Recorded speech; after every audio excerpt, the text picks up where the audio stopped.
What is going on, everybody? Welcome to Anonymous Lucas, No Limits Daily Show, February 14, 2025. Almost at 11, dude. That was NXT for Tuesday. February 14, 2025 edition of No Limits Daily Show. I am back. I did not prepare to actually have a podcast today. It was supposed to be going off my liver biopsy update, but that got postponed, making me more and more nerve-wracked. Hey, at least I got a potential Valentine's Day massacre. Or nightmare, to say the least. So there you go. Maybe I should not be too upset with us think about it. I'd like to at least know about it. At least so I know about it in advance. I found this on Wednesday, and I was like, oh my god, dude. The same day, I had a major thing to happen. To go on in my life and everything. And you're not going to find out about that. Because it's very personal to me, to say the least. To say the absolute least. But I am back. I prepared to be on for Saturday, No Limits Daily Show, special February 15 edition of No Limits Daily Show. We'll discuss both AEW Grand Slam Australia and also NXT Vengeance Day for 2025 as well. But I'm back a day earlier. There'll still be a No Limits Daily Show for Saturday. Don't get me wrong. Well, there you go. So there you go. What's on tap for today? And by the way, before I get into any topics or anything. There's this link in the description called YouTube. You know what YouTube is? You obviously know what YouTube is. You obviously know what YouTube is, people. Let's be real. I have made a YouTube channel. YouTube.com/NoLimitsLucas1018. So it's the only difference between No Limits Lucas and No Limits, the YouTube side of things. But 1018 attached to No Limits Lucas as well. My first upload was about my girl Mercedes Moné. And it was a very fun upload. About 11 minutes long, and we're looking forward to YouTube videos from now on. Maybe, and just maybe, I'll upload this on the YouTube channel in video format. We'll find out then. I probably will, though. I'll put a poll on my Twitter. Go check out my Twitter, Lucas E. Allen, twitter.com/Lucas E. Allen. Just go check that out. You'll find out all my links in below the description, but for Instagram, TikTok. TikTok is back, by the way. Look, a very big flirt about that. Also Facebook as well, to say the least. Now we can get into the No Limits Daily Show, shall we? Let's go to your NXT. February 11, 2025 highlights. Discuss that. Also, your AEW Dynamite. February 12, 2025 highlights. Some people really liked the show for Dynamite this week. I did not like it at all. Other than MJF and his match against Dustin Rhodes in his backstage segment with Hangman Adam Page. That was freaking phenomenal. But no, I can't tell you what else happened on the show. That was very memorable, to say the least. Just saying. Let's get some backstage update and potential location announcement for WrestleMania 42. Also, Vince McMahon. More Vince McMahon drama, boys and girls. Vince McMahon's lawyer says federal probe into former WWE head is over and there's no charges. Lucky bastard, Vince McMahon, to say the least. I always F Vince McMahon on his podcast, boys and girls. Let's go to the Demolition, Inc. A new Legends deal with WWE and potentially open the door to a Hall of Fame induction. Which, by the way, Michelle McCool is inducted in the Hall of Fame as of today for 2025 WrestleMania 41 weekend. I'm discussing that No Limits Daily Show tomorrow for February 15, 2025. You all know about that. If you don't case, Lucas, Michelle McCool is inducted in the Hall of Fame. Why are you not discussing that? Well, it's coming out tomorrow, to say the least. Let's go to WWE announces date for NXT Roadblock at theater in Madison Square Garden. Discuss that. Also, update on Jordan Grace's NXT status. Let's get some backstage report on former AEW star Ricky Starks showing up at NXT this week. Which, by the way, that was freaking crazy. Him showing up at NXT this week. We're gonna get right at the top of the show. My highlights for NXT this week. That was freaking crazy, dude. I was not expecting Ricky Starks a day before again released from AEW to a day later. I think it was this day later. I'll show up at NXT. Freaking crazy, if you ask me. Let's go to Tony Khan. He says AEW Grand Slam Australia will likely be the biggest AEW international gate outside Wembley Stadium. Let's go to your Friday Night Smackdown February 14, 2025 preview. And this day in wrestling history and quote to finish off your podcast. As always, thank you all for watching No Limits Lucas. Maybe as always, going to say it's No Limits Daily Show. Starting with, you guessed it, your NXT February 11, 2025 highlights. Starting Cora Jade, a very shocking outcome of this match. She feats one of my favorite women's wrestlers in all professional wrestling, Miss Bayley. To start the show, and Cora Jade is added to the NXT Women's Championship match with Julia, Roxanne, and Roxanne Perez, and Bayley for the NXT Women's Championship, making a fatal 4 match for Vengeance Day. This was pretty good match, by the way. Pretty fun match here. Cora Jade held her own against one of the best wrestlers in the world, female side things, Bayley. It was actually very good. And Cora Jade shockingly got the win on this show. I'll be honest, I was not expecting that. And her being added to this match for a fatal 4 and probably take the pinfall, obviously, because you didn't think have Roxanne or Bayley lose. So I think Julia's retaining that women's championship. She is not losing that title anytime soon. So there you go. That's a little bit of a spoiler alert, to say the least. I don't see Bayley or Roxanne being pinned here. I was a little bit wondering about that. However, since the triple threat match was made a couple weeks ago, like, who's taking a pinfall? It's not going to be Bayley. It's not going to be Julia. It's not going to be Roxanne. I was like, who was going to be? Well, I'm hold. They added Cora Jade to this match, probably ultimately take the pinfall loss. Even though, I'll be honest, though, she's challenging potentially for the TNA Knockout Championship. Just want to build her up at least a little bit more than that, but what can you do? What can you do, to say the least? Cora Jade beats Bayley on this show to start the show. This is a pretty fun match to say. Let's give us my grades on this. And now let me mention the Lucas podcast this Sunday for episode 35. Moving on, so the rest of the show is not that great. Other than Ricky Starks showing up in a shocking way, maybe Tony D'Angelo and Rich Holland's okay. But next three matches were not so okay, dude. Josh Briggs, starting with this one, and Yoshoki, I can't even freaking say this dude's name, and Maria defeat No Quarter Catch Crew and Hank Ledger and Tank Ledger and Hank Walker, obviously, to earn a shot at the NXT Tag Team Championships next week on NXT. Very freaking forgettable, if you ask me, for a triple threat tag team #1 contenders match. It's like Shawn Michaels really did not know what to do with the tag team titles, as most of his men's division he knows what to do. He doesn't know what to do with it because he had no freaking wrestlers. Tag team, mid-card, world title, you name it, dude. I was getting a spoiler of who's going to show up towards the end of the show. That's a great start beginning of last week on Tuesday. That was a great start. Ricky Starks being on the show. This match should go. I'll give my thoughts on Ricky Starks in a minute, but still, this tag team division, other than Fraxium, is the highlights of champions. They are freaking great. Nathan Frazier and Axiom, the best tag team of all professional wrestling all year, I feel. 2024 and so far in 2025 as well, to say the least. But Josh Briggs, and again, let's just call him Y.I. to say the least. The dude, Yoshikaki dude. I don't know how to spell his name or pronounce his name. Defeat No Quarter Catcher, Hank, and Tank to earn a shot at tag team titles next week on NXT. What is the match was very forgiving, if you ask me. Move on to a match that absolutely freaking sucked. Lexis King, who I'm not a fan of whatsoever, defeats JDC, also known as Fandango, to retain the NXT Heritage Cup Championship.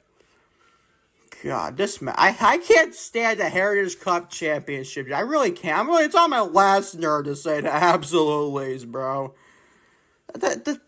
Oh my god, I don't know what the freaking words are for this. It's so freaking dumbfounded. JDC, who is well known as Fandango and World Wrestling Team all these years, he even beat Chris Jericho at WrestleMania, one of the biggest upsets in WrestleMania history. Now he's named JDC. Who the hell knows about JDC? I know he's an Impact named JDC, but still, dude. Do you care? Because I certainly don't. Lexis King gets the win, retains his Heritage Cup Championship. Let's just freaking move on.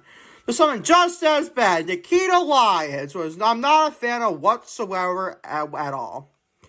And she defeats Zarya, who is one of your few good signings, one of the great signings of the NXT Women's Division.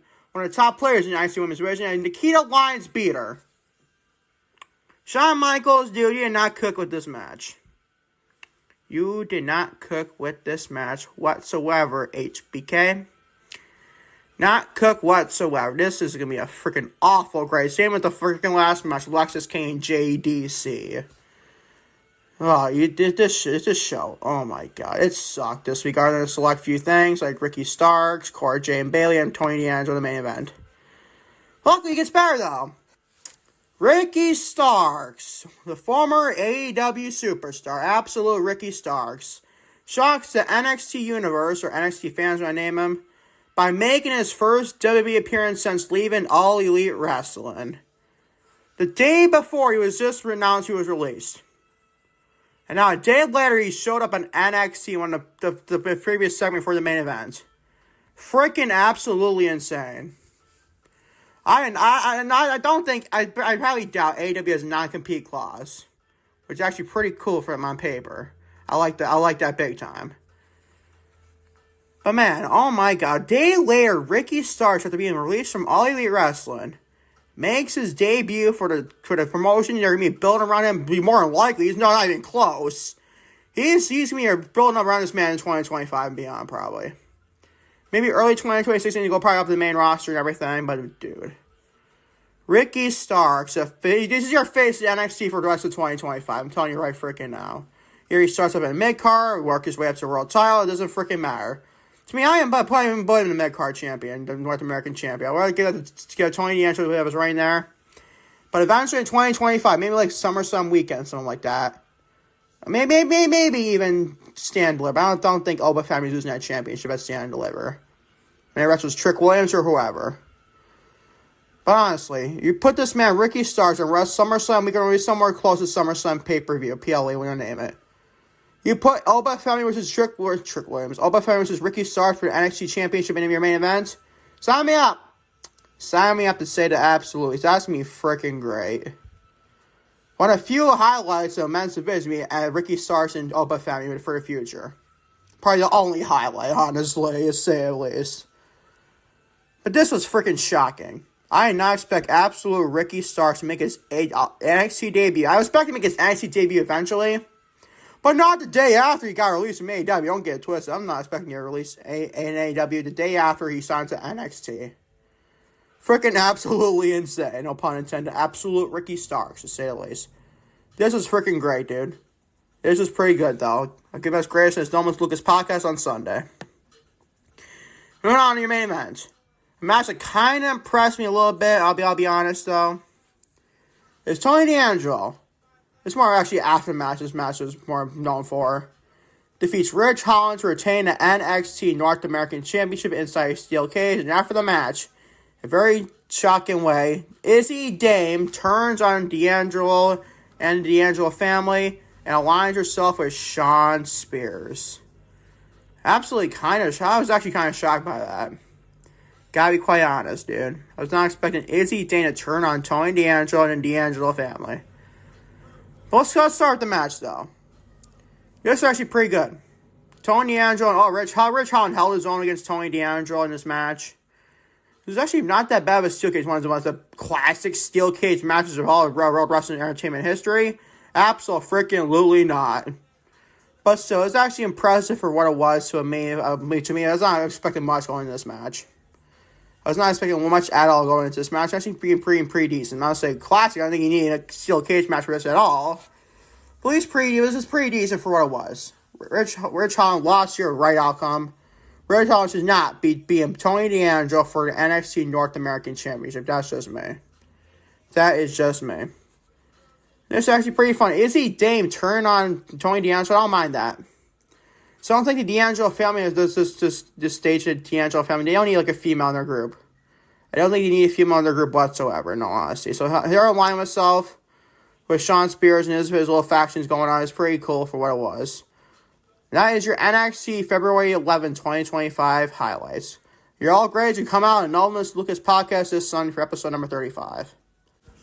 Moving on to your AEW Dynamite February 12th, 2025 highlights.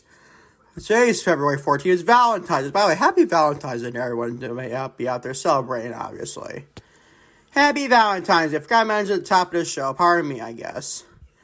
I'm moving on to your AEW Dynamite February 12th, 2025 highlights. Sorry, Hangman Adam Page defeats Max Caster to start the show. My God, this is more of a lackluster freaking start to your AEW Dynamite of all time, if you ask me. Not a fan of Max Caster, to say the absolute. This dude just lost all of his freaking aura. His raps are not that funny anymore.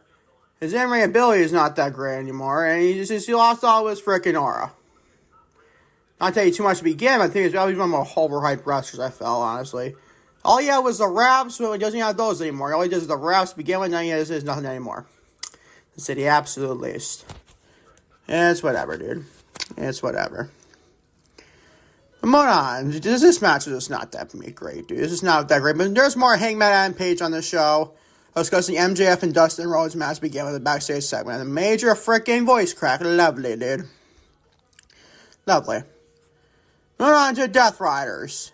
But Wheeler Yuta, Quadro Cassidy, and Pac, obviously. Those three men defeat the Undisputed Kingdom, Adam Cole, Roderick Strong, and Kyle O'Reilly, obviously, to retain the AEW World Trios Championships.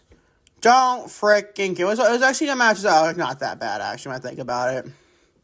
But, dude, if I see one more this six-man tags, it's really pissed me off.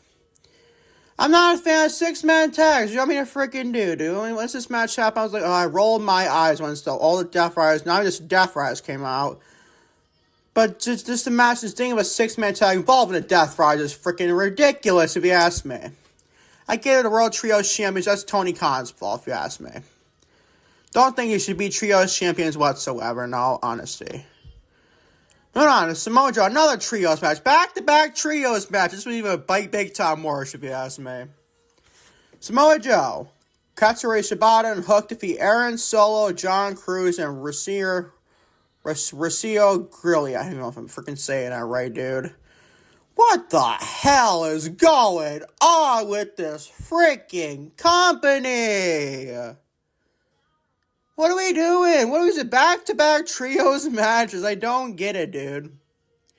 I love AEW. Don't get me wrong. I love all pro wrestling. WWE, AEW, TNA. I think I covered TNA or New Japan Pro Wrestling. But so that doesn't mean I don't love all the promotions. I love wrestling in general. I'm an avid wrestling fan. Not an avid WWE fan. Not an avid AEW fan. Not an avid TNA fan. You get the point. I'm a professional wrestling fan. I call stuff right down the middle. If things suck in WWE, things great in WWE, I'll tell you that. Things suck in AEW, things are great in AEW, I'll tell you right now. There's just one big time pause on this show. It's freaking great. It's phenomenal. And the match in general about Maxwell, Jacob Freeman, MJF, but you get the point. This six-man tag was obviously freaking forgettable, if you ask me. Moving on. The Powerhouse Hobbs and the Outrunners interrupt the Learning Tree's attack on Bandito. Lovely. Chris Jericho on the Learning Tree. Hi, guys. How you doing, guys? How are you doing, sir? Hey, sir, what are you doing over there? You doing great? Yeah, good for you, dude. I don't care. Just say the freaking least, dude. That was freaking hilarious on my part. Just pretend as a imaginary guy in my room, dude. It's freaking, that was kind of funny on my part, to be honest, dude. And Powerhouse, you know how much I really hate the Learning Tree. You know how much I hate the Learning Tree? Chris Jericho, Brian Keith. Oh my god, it is awful. It is freaking awful. I'm a fan of Bandito, the Outrunners, and Powerhouse Hobbs, but the Chris Jericho, Learning Tree, no thank you whatsoever. No thank you whatsoever. It's here a freaking knock outside my house. I'm sorry people hear that. Moving on to MJF. Maxwell Jacob Freeman defeats Dustin Rhodes by TKO. Obviously, knockout, obviously. My god, dude. Before we swing into this match, this backstage segment between Hangman Adam Page and MJF, the back and forth of these two men was freaking phenomenal, dude. I'm not going to grade a No Miss Lucas podcast on Sunday, but I'm going to just briefly discuss it here. Because this backstage promo between both MJF and Hangman Adam Page is freaking phenomenal. Easily the highlight of this week's AEW Dynamite, if you ask me, is MJF and Hangman Adam Page and the backstage promo. That was freaking great, if you ask me. That was badass in both MJF and Hangman Page, to say absolutely. And this match actually not that bad either. I absolutely love the fact that MJF would put a TKO on freaking Dustin Rhodes.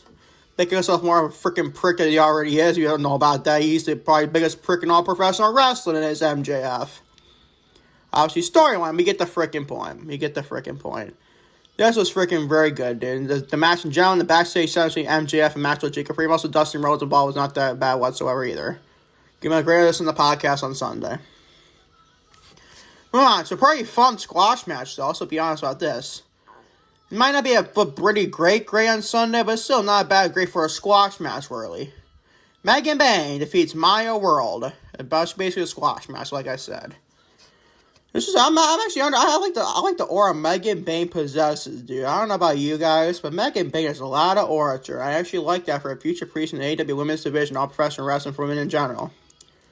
Megan Bayne has a lot of freaking aura to her, to say it absolutely. So I actually like it. Might be seeing your hype about Megan Bayne, dude. All professional wrestling fans, if you don't know about that, people like to hype up Megan Bayne, to say at least. And actually, I like it. I like it. I actually have a lot of aura to her as Megan Bayne, to say it absolutely is, everybody. She gets a squash match or victory over Maya World. But believe it or not, the squash match great on Sunday, you're not going to believe it. It might be an A++ for a freaking grade-wise of squash match. It's not an A++ in general, don't get it twisted. But for a worthy grade of a squash match, it might be close to like an A++, to say at least. You understand on Sunday. Moving on to Chris Statlander. By the way, Chris Statlander, Megan Bayne stared down Chris Statlander to start the entrance when Chris Statlander made a match and ring appearance on against Penelope Ford. Teasing a Megan Bayne Chris Statlander feud. Sign me up, dude. It'd be actually pretty fun. Maybe pretty fun. I don't know who's going to get the win now. It'll probably be Megan Bayne, I would think, right? She just got to the AEW. I know Chris Statlander's making a lot of L's, especially my girl Mercedes Moné, obviously. But dude, she got a match victory over Penelope Ford here, though, so it's not that bad after all. Chris Statlander gets a win over Penelope Ford, probably the same amount. This is a spoiler. It'll be the same amount great as the squash match between Megan Bayne and Maya World, to say the least, dude. It's not a bad match in general between Chris Statlander and Penelope Ford. They're obviously not even close, and the best matches Chris Statlander has had in recent memory. Those two matches with my girl Mercedes, top of the notch, to say the least, in all women's professional wrestling. Give my grand these two matches and the grand the podcast on Sunday. Moving on to the Hurt Syndicate by Bobby Lashley and Shelton Benjamin. They defeat Colton Gunn and Austin Gunn and the Guns in general to retain the AEW World Tag Team Championships. It was pretty fun as well. Pretty fun tag team match as well. Hurt Syndicate get the win, obviously, and not losing those titles anytime soon, dude. Who I think they'll be is not on my position, be against the Hounds of Hell, formerly known as the House of Black, Malachi Black and Brody King. Not Malachi Black and Brody King. Oh my god, that was bad, dude. Almost said Malachi Black again. Buddy Matthews and Brody King. Why did I say Malachi Black almost twice? That is freaking ridiculous on my part. I freaking apologize. Botching sometimes. It gets the best of me. What want me to say? Just say the absolute least, dude. Third Sin could get the win over the Guns. So Colton Gunn, Austin Gunn, and Guns in general are going to be able to return last week and Dynamite are challenging. Hurt Syndicate here, and then Fallacy failed their attempt here. Right outcome of the Hurt Syndicate retained their AEW World Tag Team titles over the Guns. Finally, Cope! Freaking Cope! I like raising my voice and say Cope, dude. I don't know why, dude. I just like doing that. What do you want me to do? That's what I feel, dude. I like raising my voice and saying Cope!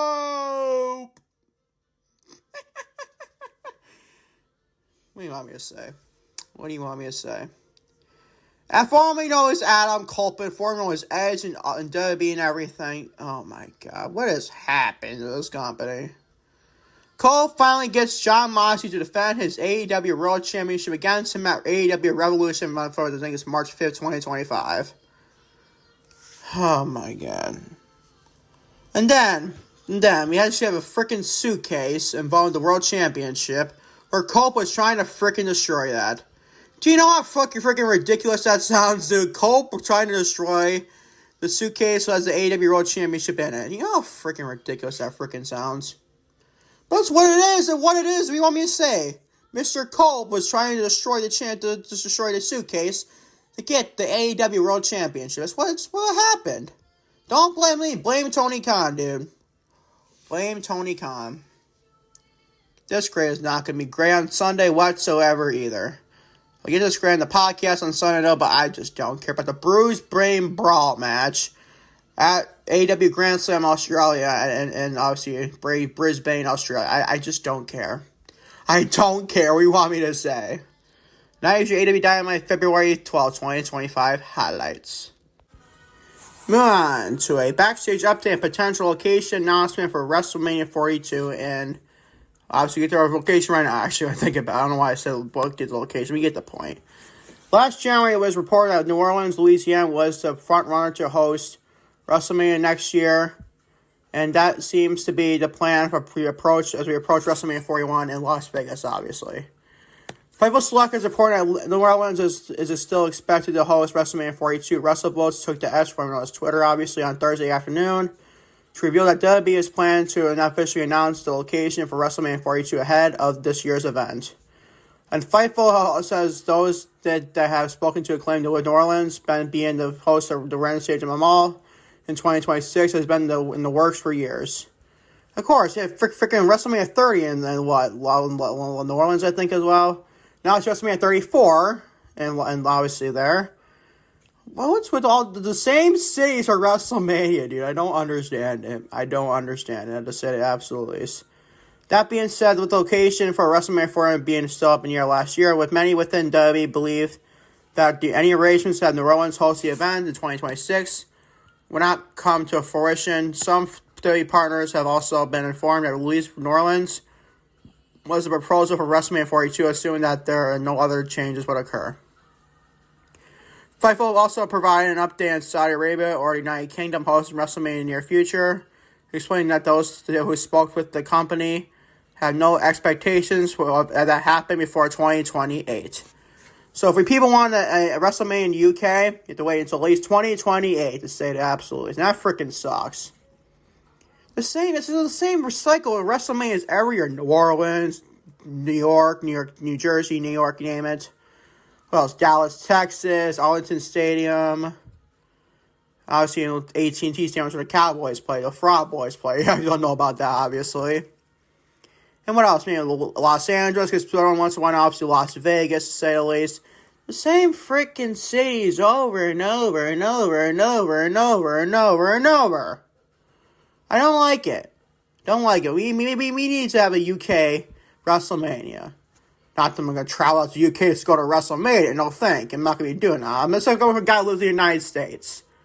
I should take that for granted, if you absolutely. So let's see if WrestleMania beyond 42, let's say maybe 43, 44, 45, and beyond that as well. We keep our locations update on that whenever the news obviously comes out, to say the absolute least. Moving on to Vince McMahon's lawyer says federal probe into former WWE head is over and there is no charges. The federal investigation into former WWE head of creative Vince McMahon has seen some recent updates. First, McMahon seemed to indicate that the investigation was over while commenting on the settlement reached between him and the SEC after he failed to disclose NDA payments made to the Janelle Grant, who is currently suing him for sex trafficking and abuse and another woman, to say the least. Yesterday, it came to light that an appellate court had ruled that an unnamed former lawyer of McMahon was wrong to withhold over 2,200 documents pertaining to investigations that said documents were not to be subject to attorney-client privilege, and that the documents would be handed over to the grand jury. Today, McMahon's lawyer Robbie W. Allen, my last name is sure Allen, it's interesting there, told the New York Post that the investigation has been concluded in the uncertain terms. This is simply the result of an appeal of the procedural matter that was argued 5 months ago, Allen said. We have been in consistent communication with the government since that time and understand with no obligee that the investigation has definitely concluded and will not result in any charges or in charges in general. A source familiar with the situation also seemed to confirm that the Post that the investigation had ended, stating prosecutors had declined to press charges between September 18th and January 10th, the day McMahon reached a settlement with the SEC. The Post reports that the U.S. Attorney's Office of Southern District of New York declined to comment on the matter. More Vince McMahon drama over and over and over. This is your latest Vince McMahon drama of the freaking week. Hopefully the last, but I highly doubt it'll be the freaking last, dude. Now you know who is involved, Vince McMahon. That's always F. Vince McMahon, his podcast, and his Lucas Allen, and his mind in general.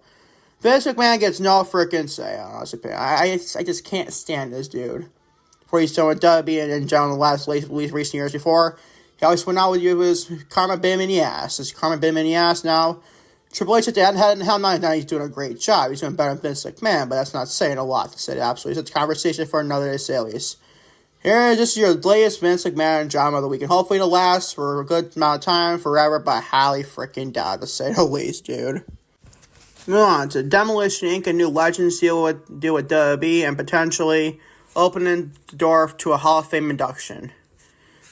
They are one of the most historic tag teams in WWE history, and it looks as the fans will be seeing more of them in the near future. As PW Insider reported in their Elite section that Bill Axe, and we would say Eddie, and Barry Smash Dorsaw, better known as Demolition, have put the pen to the paper on WWE Legends deals. I actually like this a lot for giving the Legends deal for Demolition. One of the most historic tag teams, like you said, in the support now, obviously. And much more deserving of induction very soon, like maybe in 2025, maybe 2025, let me find out. Maybe in 2026, 2027, when we don't let the Demolition in the W Hall of Fame. Should be interesting. I'll honestly do the Demolition for this year. If you're not doing like a memorable one like Barry Bray Wyatt's getting inducted, we can find out then. But Demolition being inducted in 2025, 2026, 2027 is probably near in the future in general. So keep it updated. Demolition being inducted in the Hall of Fame sooner rather than later. Keep it updated them for sure. Moving on. W announces date for NXT Roadblock at Theater at Madison Square Garden. Since moving to CW in October 2024, WWE NXT has started to piggyback off of whatever town Monday Night Raw has been to so that they can host a live edition of their weekly television show. It was recently reported that this might happen as when March 10th edition Monday Night Raw airs live from Madison Square Garden, New York City, with NXT potentially running their March 11th episode at Madison Square Garden Theater, and that has now been confirmed in an official press release. W have confirmed that March 11th episode of NXT won't be any ordinary NXT episode, but it will be a return of their annual Roadblock special, marking the fourth consecutive year wherever Roadblock has aired on as a TV special. Tickets will go on sale on February 14th at 10 a.m. Eastern Standard Time, 7 a.m. Pacific Standard Time via Ticketmaster, with an exclusive pre-sale going on sale on February 12th, that obviously being on Wednesday, at 10 a.m. Eastern Standard Time, 7 a.m. Pacific Standard Time, if fans use the code NXT Live, to say the least. I like this. I like that doing Roadblock for a potential TV special for a fourth year in a row. I actually like that a lot for NXT. This is not being incorporated to the main roster. I like this a lot better for NXT, to say that absolutely. Keep it up in NXT Roadblock as the months go by, once it's uploaded potentially on March 11th edition of NXT. Moving on. By the way, before we get to this next segment, I was originally going to discuss the Jordan Grace news piece, but that fact I completely was a dumbass and read the total report wrong, and I forgot to upload this on the NXT Daily Show for February 11, 2025. So that's on me, to say the least. We're not going to discuss Jordan Grace in this podcast. Sorry, Jordan Grace fans. I'm sorry to hear that from me. But moving on. The Backstage report on former AEW star Ricky Starks showing up at NXT this week. 24 hours after he was originally officially let go from All Elite Wrestling, Ricky Starks stormed into the WWE Performance Center and onto the February 11th edition of NXT. Starks appeared in the crowd as the steel cage was being set down in the main event between Tony D'Angelo and Rich Holland, obviously for the NXT North American Championship. And after leaving fans around the world with more questions than answers, Fightful Select had reported some details on the shocking return.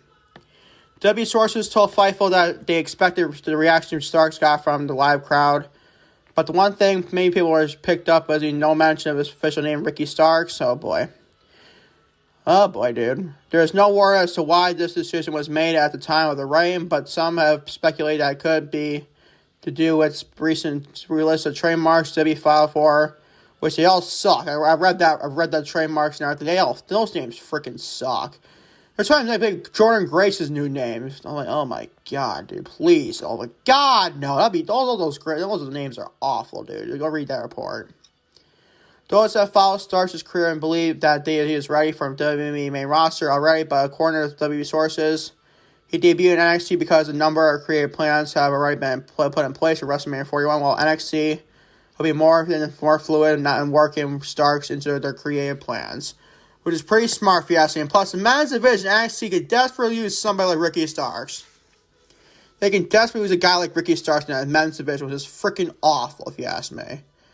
Starks' deal with WWE reportedly came together very quickly, as those Fightful spoke to stated that he would be signed quickly if he became available.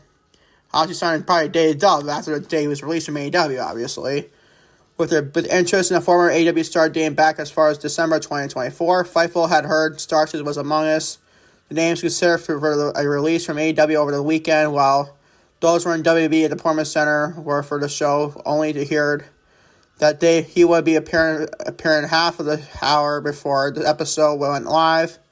Starks is also currently the DEFY World Champion with no official word on what might happen with that title. I'll probably expect him maybe. I don't think this is a Vince McMahon dream. WWE. I'll probably expect him to be vacate the title and obviously be on right back to WWE. But now I can see him in a world where he defends the title but obviously loses the championship. Maybe he holds the titles in WWE. Wait and find out them. We'll keep you updated on Ricky Starks. That's where his name change. That could potentially be happening. Please, love of God, no. I do not want to see Ricky Starks, who's known as independent wrestling promotions, and AEW as absolute Ricky Starks, to be named freaking somebody totally different. Ricky Starks should be his freaking name in NXT and WWE in general. Any questions? Didn't think so. So that's all my thoughts on the Ricky Starks situation for sure. Moving on, Tony Khan says Grand Slam Australia will likely be the biggest AEW international gate outside Wembley Stadium. Obviously, over the last 2 years of All In, obviously we went to Texas this year for All In. You get the point, people. You get the point. With the February 12th edition of AEW Dynamite in the books, the next step for the company will be down as Ari Russell makes her debut in Brisbane, Australia, for the Grand Slam Australia event on February 15th. What started out as a stadium event at the Suns Corp Stadium has now been moved to the Brisbane Entertainment Centre. That's a ticket sale, says AEW Creative sucks. What? I didn't say that. I didn't say that, dude. I'm sorry. Moving on. It has now been obviously there, but that doesn't mean that any less of the success from a financial standpoint. During a recent interview with the DJ Down Under the Ring, Khan revealed that besides the two All-In London events in 2023 and 2024, obviously, Grand Slam Australia looks to be the largest international gate in AEW history. It's going to be very exciting. It's my first time doing this show here, but this is one of our biggest international events ever. It's one of our biggest gates in history of AEW. I'm really excited for that. Outside Wembley Stadium in London, this is going to be, I believe, our biggest international gate of all time. So it's just a really, very, very exciting event for us here in AEW. And how about that, dude? Your show last week for, I believe, what was been the 5th edition of Dynamite. That was actually a pretty fun show. But this week's show for the 12th, I was not impressed with, to say at least. And it's great for AEW, getting their money in, generating AEW in the Australian market in Brisbane, Australia. I get it, dude, but please put on a good show. The card looks pretty decent. Got Mariah May and Toni Storm for the World Championship for a lot of females. You got Mercedes Moné and Holly Cameron. This is a very good topic of discussion. See if Mercedes are going to drop that championship to Holly Cameron. I'm going to give my whole thoughts on this tomorrow's podcast and on my story show, but Mercedes should not be dropping a title to Harley Cameron at Grand Slam Australia. Now, don't get it twisted though. But if you were to try to Harley Cameron, it has to be at All In Texas. I know, trust me, I know. It's, but dude, her home country is Australia. She could be her championship moment there. I don't care. She has one win televised victory under her belt. And this is the woman you want to beat Mercedes right now? I don't think so, dude. That's my thoughts on that brief moment here. But that's for AEW. And Tony Khan in general. The card looks decent. The two women's matches probably the highlight of the night for me. Not even Kenny Omega and Wasp. I think the two women's matches on the show probably be the highlight of AEW for a night for me. In all honesty. But I'm probably forgetting a match. We're going to give it a twist. We'll get the card out tomorrow, obviously. But what can you do, dude? What can you do? That's my thoughts on Tony Khan. But here's me honest, though. He has to deliver this show. He needs to deliver this show. So far, AEW has been decent enough the last couple weeks. This show is honestly not that great, I feel. According to some people, it's freaking great if you ask me, but to me, it's just not that great. This show week's not that great. Collision and Dynamite last week were actually pretty good. I watched Collision actually this week because actually people told me to go watch that. Well, it was actually a pretty good fun show for last Saturday night. A pretty fun show last Saturday night, to say the least. So that's my thoughts on this Tony Khan saying about the international gate for Australia and about AEW Grand Slam Australia, to say the least. Moving on to your Friday Night SmackDown February 14, 2025 preview. So Nia Jax. She is talented, one of my favorites in all professional wrestling female side of things. Tiffany Stratton, the reigning defending WWE Women's Champion. She's defending her championship against Nia Jax here tonight. You know, Tiffany Stratton's obviously getting the win here. There's no freaking plan. Nia Jax should be beating Tiffany Stratton for the Women's Championship. She got beat by Tiffany Stratton to start first ever Friday Night SmackDown, January 5th, 2025. A 3-hour SmackDown. On no planet, Tiffany Stratton will be dropping that championship right back to Nia Jax. And I do expect on this show, because I see a report, honestly, where Charlotte Flair's rather make her championship decisions on tonight's show. And you know, she's challenging. It's going to be Tiffany Stratton. There's no freaking planet Earth where she's not going to be challenging Rhea Ripley or Julia for NXT Women's Championship for Julia or the Women's World Championship involving Rhea Ripley. It's just not going to happen. It's going to be Tiffany Stratton, to say the least. So see Nia Jax and Tiffany Stratton produce a full-fledged match for tonight's for WWE Women's Championship tonight on SmackDown. Moving on, the Damian Priest versus Braun Strowman versus Jacob Fatu in a men's Elimination Chamber qualifying match. I see Damian Priest getting win there, pin Braun Strowman. So I don't see Jacob Fatu obviously taking a pinfall yet. I don't see him taking a pinfall here whatsoever. We shall definitely see, dude. We shall definitely see. I think Damian Priest is going to get the win here and then be pinning Braun Strowman here, to say the least. Moving on to your third thing advertised for the show is Naomi. One of my favorites in all women's wrestling, Naomi. She is freaking great. Which is also one of my favorites in women's wrestling. Chelsea Green, reigning defending WWE Women's United States Champion, eliminated Women's Elimination Chamber qualifying match. I would think Naomi gets the win here, but my plea, why is Chelsea Green involved in for world title invitations, dude? I don't get it. She's the Women's United States Champion. She should not be involved in anywhere near a world title, any world title challenges at all. She needs to be worried about defending Women's United States Championship. That's what I feel. We shall definitely see what SmackDown produces tonight. SmackDown has not been great in recent memory. Other than since the first 3 hours SmackDown, this show has been a freaking dumpster fire, if you ask me. For most weeks, for sure. We'll see what Friday Night SmackDown produces tonight, February 14, 2025. The Valentine's Day edition. Lovely. Please no holiday-themed street fights involving Valentine's Day, please. That's all I ask from you, Triple H. That's all I freaking ask for you. And finally, everyone, this day in wrestling history quality to finish off your podcast. And by the way, if you want to know my Lucas, where's your AEW Grand Slam and NXT Veterans Day 2025 preview and predictions? Well, if you listen to me, you weirdo, on February 15th, tomorrow, when a day up at NXT Veterans Day at AEW Grand Slam Australia, it'll be another daily show, a special team edition, No Limits Daily Show coming out for February 15, 2025. So give me preview and predictions on each one there, dude. So be patient. You gotta be patient with me, to say the least. But anyways, going back to this segment. Your final segment of the day. This day in wrestling history, your quality to finish off your anonymous Lucas Daily Show of February 14, 2025, Valentine's Day edition. Starting this day in wrestling history, 1999. WWF St. Valentine's Day Massacre in Your House took place at the parade in Memphis, Tennessee. And saw Paul White, a giant from WCW, also known as Paul White in AEW now, by the way, makes his WWF debut by interfering in the main event steel cage match between Stone Cold Steve Austin and Mr. McMahon's WrestleMania WrestleMania 20 maybe, for a WWF World Title, and the opportunity was up for grabs, and he would win the match when White inadvertently threw him over and a gimmick side of the cage, breaking it open and allowing Austin to drop to the floor and win the match. Also on the card, Val Venus defeated Ken Shamrock for the Intercontinental Championship. Bob Holly won the WWF Hardcore title from Al Snow and The Rock, and Mankind fought to a no contest for a WWF title in the last man standing match.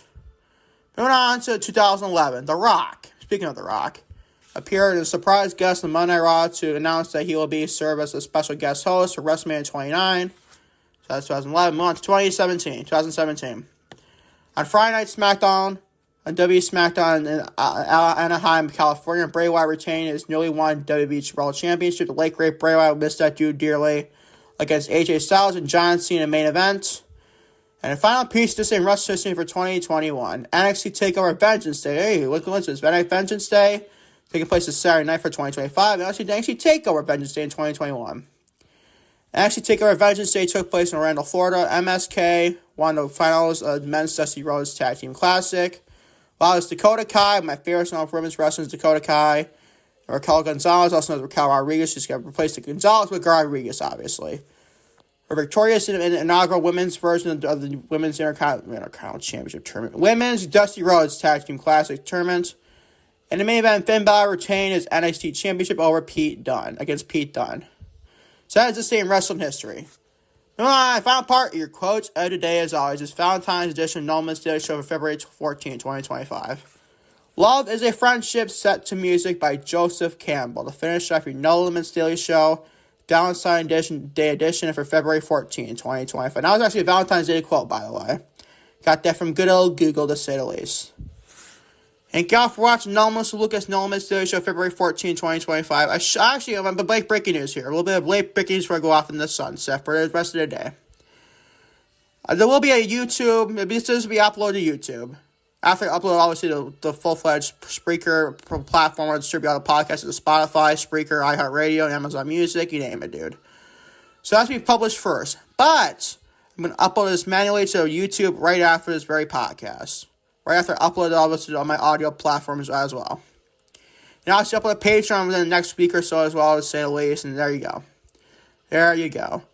Anyways, thank y'all for watching Lucas Nolan's Daily Show, February 14, 2025, Valentine's Day edition. I'll be back tomorrow for an episode of Lucas Daily Show for February 15, 2025. Until then, take care, everyone. Peace out.